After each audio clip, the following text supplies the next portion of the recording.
everybody, and welcome to another webinar talk show. My name is Tom Singer. And I'm Liz Green, and ooh, I'm excited for this interview. It is not very often that we get to interview somebody who has just reached the pinnacle in a speaking competition. I'm pretty excited. How about you? I am really excited. And in fact, this is a really good friend of mine. He's actually my neighbor. He lives about 2 blocks away from me. And on Saturday, just a couple of days ago, he was named the 2020 Toastmasters World Champion of Public Speaking. For those of you who don't know what Toastmasters is, you should, because it's one of the best things you could do for your career, no matter what you do. They teach you how to communicate better, and communication is one of the ways that we're able to advance and get promotions. And Toastmasters is something that I did long before I ever became a professional speaker. And I actually competed in this contest in 2002. And Eliz, I went pretty far. I made it to the semifinals, and I was not a finalist.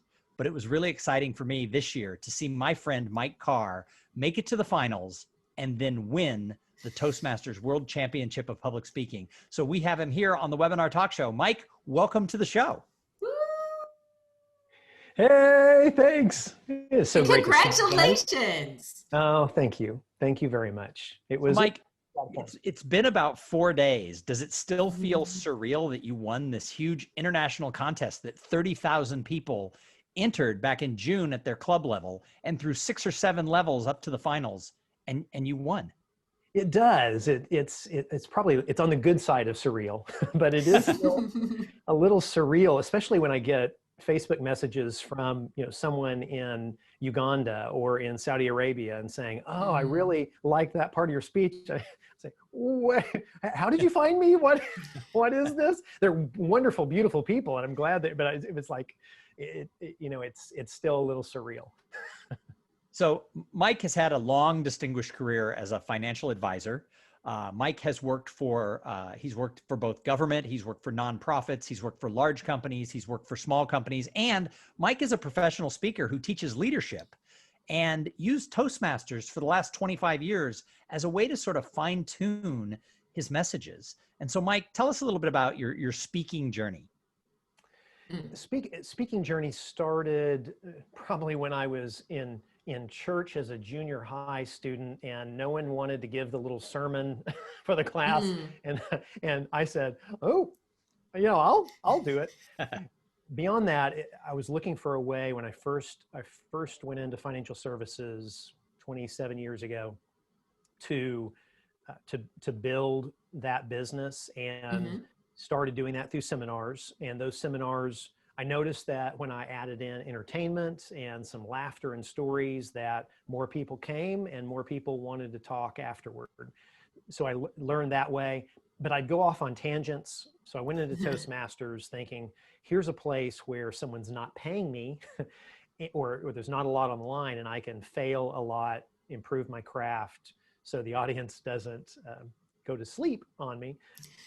And it's continued to go that way through the years. I've just continued to work on that craft over time.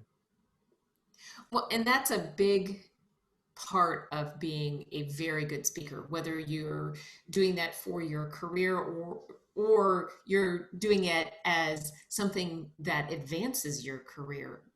That editing process, because a lot of us can get up and tell a good story, but can you connect it to a point? Can you make it something valuable to the listener? Tell us a little bit about what Toastmasters has taught you that you've taken into the world of work. It started very early on. So whenever I was building my financial practice, I had 2 major problems. I would say and so and all of that to the point of distraction. Now, if there's none of that, it can sound kind of a plastic, rehearsed talk, as you all know.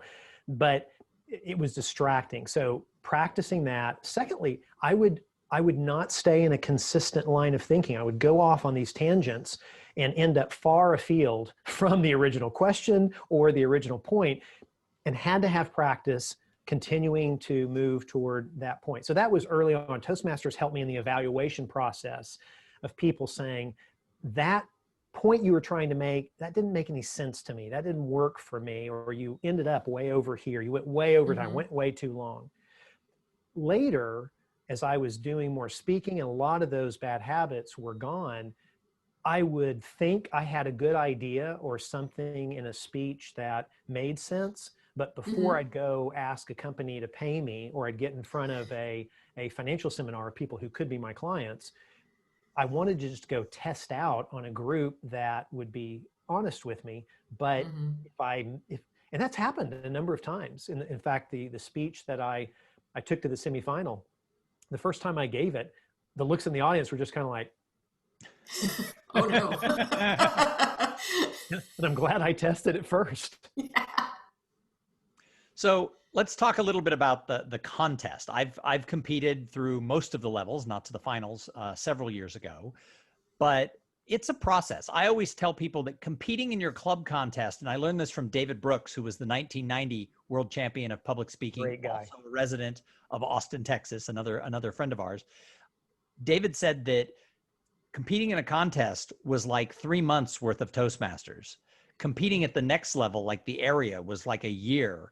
As you go up, it was like an extra year or two of experience, because to do these contests, you have to really practice and fine tune. So what was 2020 like for you?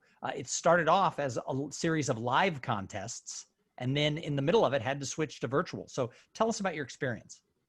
It was a great overall, it was a great practice in working through tension, pivoting in uncertainty, and actually try to be productive in uncertainty. So it was not comfortable, but it was amazing mental practice and practice in just staying calm to allow the most creativity to flow. It started out live. I started out in live contests. And the thing about a Toastmaster contest anytime is once you represent that group of people, all of a sudden, all the niceties go away. If something really sucked, they're going to go, oh, wonderful speech, loved it. That part sucked. And that's what I get. That's what I loved about the contest, because then, Tom, every time you win, the population of people you represent gets larger, and they feel a certain amount of ownership. So you get real unfettered feedback. So it started live, then it had to pivot to virtual. And the first couple of virtuals were not good for me. Now, I was fortunate that I was able to continue to go on, but I contacted a guy who's an NSA member and just asked him. He'd won this contest in the past. And I asked him, what would you think? And he said, you sound like a reporter. When I went back and looked at it, sure enough, I did. So then I had to, what he said was, feel what the words you're saying, feel what you're telling me. But then I had to really watch it, because you can do that in a ballroom of 3,000 and it feels natural. All of a sudden, you and I are, what is this, 12 inches apart, 6 inches apart? And if I'm doing something right here, and it can almost be too much. So practicing that, bouncing that off other people. The good thing is the time constraint shrinks, because I can record it, send it to 15 different people, and I'm not doing 15 different live speeches to get that feedback. What else? The only other thing was, as the competition got better and I wanted to continue to improve my process, then I had, one of my old sales mentors told me, differences sell, similarities don't. So I kept looking at, everybody was talking right here. So how can I make that visually interesting if I can't run up and down a long ballroom stage? And it just started out where maybe I could use the confines of the space and use it to tell a story. And Mike, I had the pleasure to watch the contest be broadcast. It was actually, you recorded the contest and the judges scored you on a Friday, but they broadcast it as the final part of their international conference, which had to pivot to being a virtual conference. They aired it on Saturday. So I had the honor to actually be sitting with Mike while it aired to the world. And how fun. It was, I kept doing this. I kept watching we were at a friend's house and there were 4 of us there, socially distanced outside. And I was sitting maybe 9 feet away from Mike, and I would watch the television screen, and then I would glance over and look at Mike, and I would watch the television screen, and I would watch Mike. And it was interesting, Mike, to see you watch yourself as it was being broadcast to the world. But I got to see all of the 8 contestants. And when it was over, Mike had to go home because had he won, which he did, he had to be there to go live with an interview. So before it was announced, Mike left, and I stayed with our friends to see the results. And I told our friends Mike had to have won. And the reason was everybody was great. But the reason is Mike took risks, and he used the whole virtual rectangle of the screen in a way that nobody else did. And I hadn't thought of it till you just said it, Mike, but that whole idea that, you know, the difference is what sells. It was the way you use that rectangular box. You know, it's going to change up the way I speak every time I get to do a keynote, because you you owned that space. So how was it though to take a risk like that? Because Toastmasters has a lot of rules. They expect certain things from their contestants. What was it like to take a risk with something so important? I was certain I was not going to win. Yeah, I was certain. In fact, when I looked at it, there were, you know, some other good contestants there. One guy that has done this contest for years now, and I really thought it was his year. And so there were 2 things. I thought, one, if I'm not going to win anyway, I want to do something that's kind of fun, play with the medium. I may never get that opportunity again in this medium. We could be back live next year. Now, I don't know if that'll happen or not, but that was my thought process. The second thing was, I thought, well, okay, if I'm not going to win anyway, then at least I can experiment with something that maybe I could roll out to industry. And if it just did completely suck, I'd say, well, okay, for industry, I'll dial that back a little bit. So that was the idea. But the speech itself was about innovation and about how leaders need to give creative people space to try and fail and do stupid things, because that's what moves innovation forward. And so I thought, well, why not just put my money where my mouth is? And at very least, I can say, well, sure, it failed, but the speech was about taking risks. So right. One of the things I liked was you actually tied in the risk and the try new things attitude that Toastmasters itself had to do, because you said it in your talk. It would have been so easy for them to say, well, COVID, we're just going to skip the contest this year. Not this year. So many organizations have decided not to give out awards, or not to have their banquet, or not to have their conference. And yet they said, let's do it. And you tied that risk taking into your message. And I think that helped you win as well. Oh, well, I appreciate it. That was the point I was making. That was the point I was making. And I thought, here they have just experienced this, nothing's more front and center. But, you know, we've heard a lot of people talk about the new normal. Are we going to go back to normal? And I think it was yesterday or the day before, I heard myself say, we're going to go back to a better normal. And that better normal is, I believe that it's going to be, you know, Tom, you and I have talked about this, a both and. Virtual is going to come in. It's like when VHS originally came out and home movies, and everyone said, no, cinemas are going to die. Well, cinemas actually took off because people saw the experience. They had more accessibility to the experience of movies. And there were certain movies that they said, no, I want to experience this on the big screen. I want to experience this and so you had innovation happen there, and the whole industry grew. So I think it's a real mistake not to continue just to dive into this better normal. And the organizations that embrace the better normal early, and they say, okay, we're going to go ahead and work through the pain of figuring out how we're going to do this virtually. They're going to be on the front foot when live comes back, because they're going to be able to already have that in place. They already know the live, but to be able to add in the virtual, everybody else, I'm afraid, who is not doing that, they're going to find themselves playing catch up. Well, we agree with you on that. Absolutely. You know, our catchphrase right now is don't cancel your event. Right. You delivered this message, folding in what Toastmasters did, that trying theme, in 7 minutes. And it was impactful.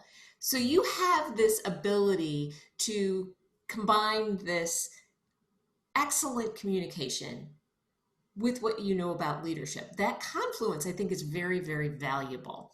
And before we got on air, you said something very interesting about the way leaders see the world and communicate, which I want you to highlight, because I think that is what our leaders all over the place really need. Hmm.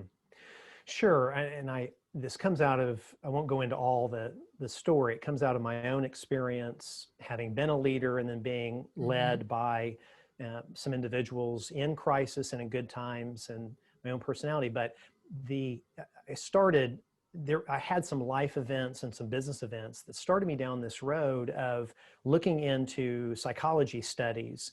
And if we just look at the DISC exam that probably we all know, the DISC, and the D is dominant. Well, 50% of all leaders have a dominant personality. Okay, that's probably no surprise, right?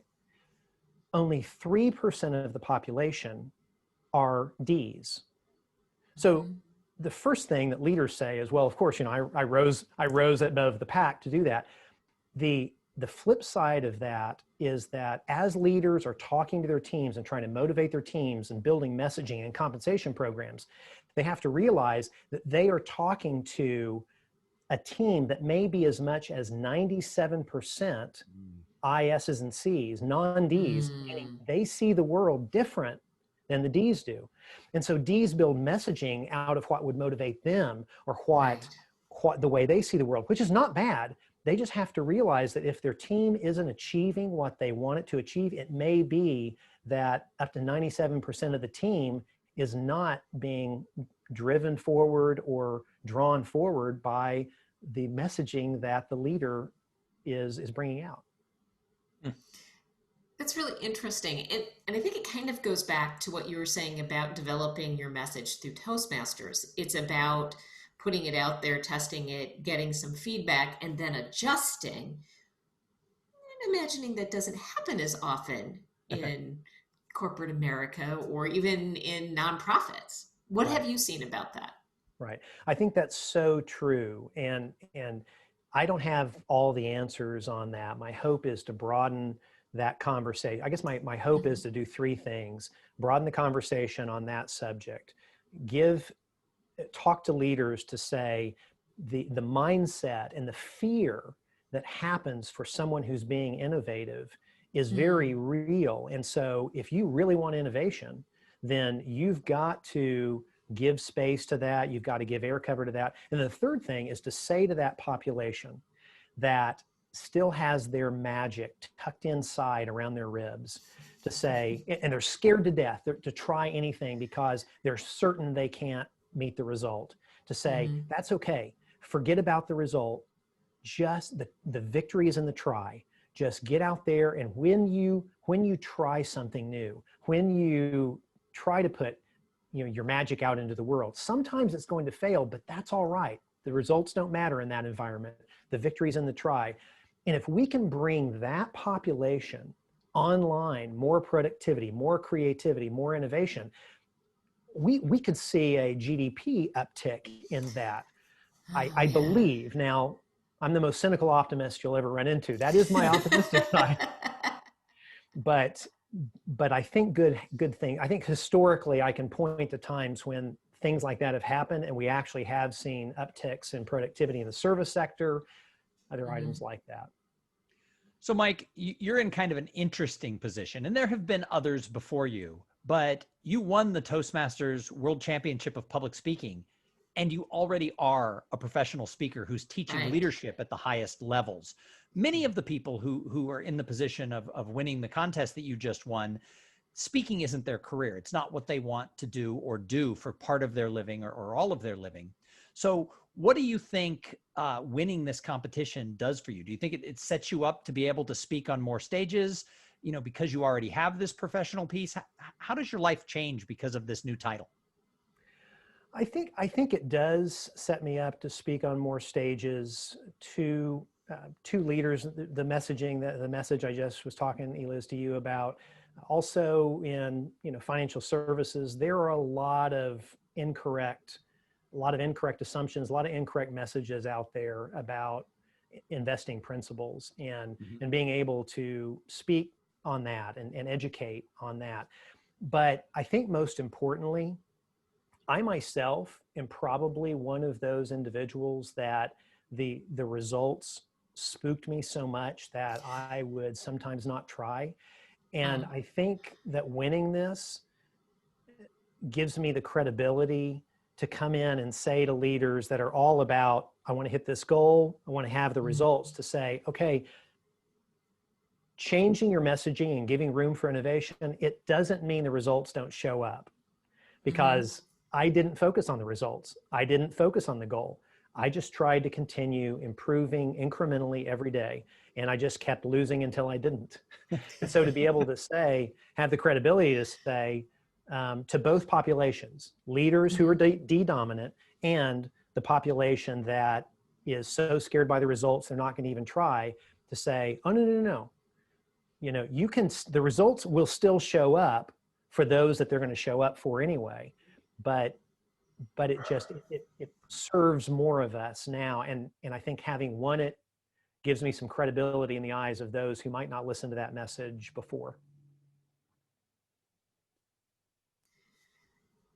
I'm just sort of blown away by what you said when you were describing your experience, and that you made the decision that you probably weren't going to win. So you might as well basically just pull out all the stops, right? Right. And in terms of innovation, which completely relates to what you spoke about in that 7 minutes, I love the message of just try.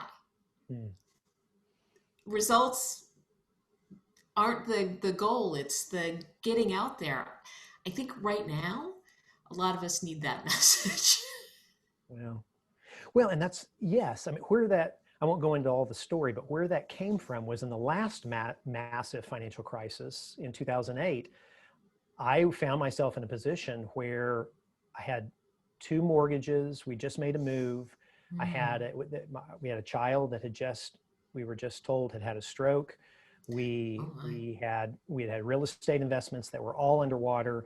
It was to throw out a big goal was laughable. There was no way. And it's kind of like this, especially in the events industry, to come out and say, we want to have more participation this year than ever before. People say, how are we going to do that?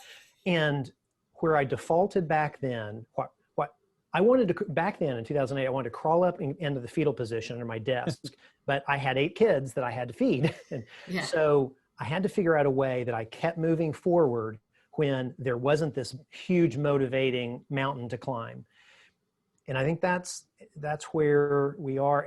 And it became a more peaceful way. It became a more peaceful way to live. And I discovered that the results do show up. So it's not either or. It can be both and. But to your point, I woke up the morning of the results day, the contest was being streamed, and I just knew I hadn't won. So it was just a steady moving forward. Now I feel like I've gone off on that tangent, like I talked about, and I'm not addressing your actual question. No, So feel free to redirect me if I. So Mike, you breezed past a point that before we wrap up the webinar talk show today, I can't let go without directing. And that is, you made a note that in 2008, 2009, things were bad, but you had 8 kids you had to feed.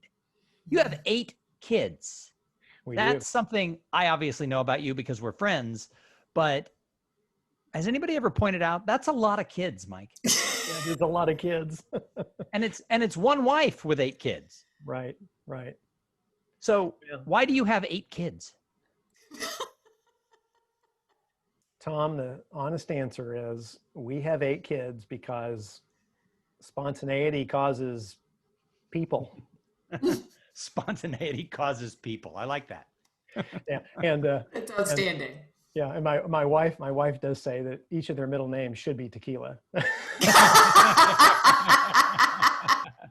But I imagine, as somebody who teaches leadership and somebody who has to tell stories as part of their living, because whether it's in your role as a financial advisor or in your role as a professional orator, as a speaker, stories are part of that.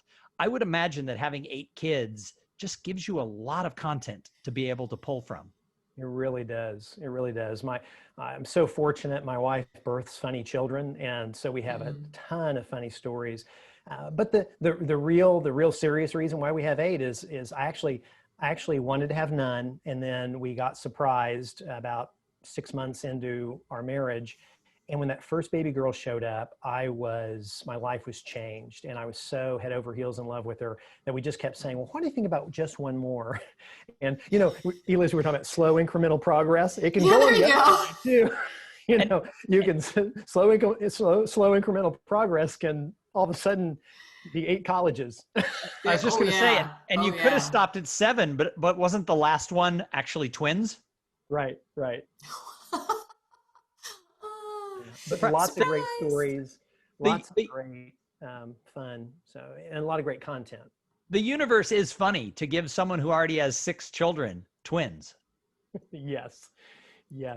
I have talked with the universe, the creator, about that, and said, aha, a lot. So, well, Mike, congratulations on this victory of the 2020 World Championship of Public Speaking. And I've seen you speak many times in the past. I know you personally, were friends. So I know, in addition to being a great speaker, you're also one of the nicest people that I've ever met in my entire life. So I wish you nothing but great luck going forward. Any last words for our audience? I would say in this season, and this is not the season to push the brake. This is not the season to even tap the brake. Did you ever see that movie Days of Thunder, when the wreck, when cars are driving around and the wreck happens, you move to the top of the wall and you accelerate through the smoke. This is the time to accelerate through the smoke. And yes, it's going to be messy. And yes, there are going to be things that don't work out. But on the flip side of this, our people who are training are desperately looking for ways to grow. And already I stay in contact with folks in the technology space who are already looking to move because their current companies have said, well, we're gonna let off of training this year. But they feel like they're losing a year. And so they're beginning to look to go to companies or even other industries where they can spend this year growing, because they know how it's a competitive world.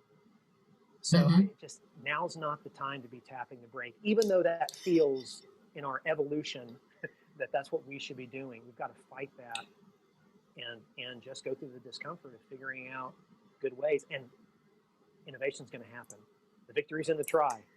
The victory's in the try. So if somebody wanted to work with you to try, where would they find you?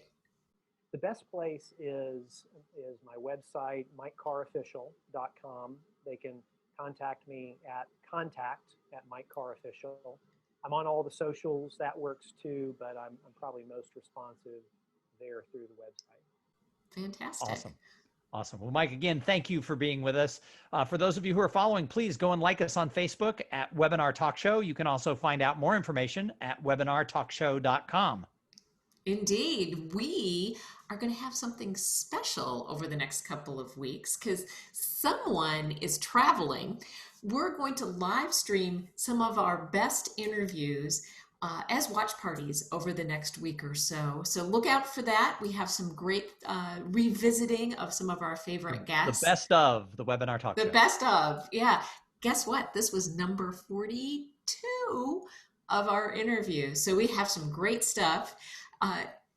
If you're planning something, if you had an in-person event that you're thinking maybe you should cancel, listen to Mike, your event. Listen to Tom, listen to me. Don't cancel your event. We're always happy to hop on the call and share some of the things that we've learned doing these kind of things over the past 6 years.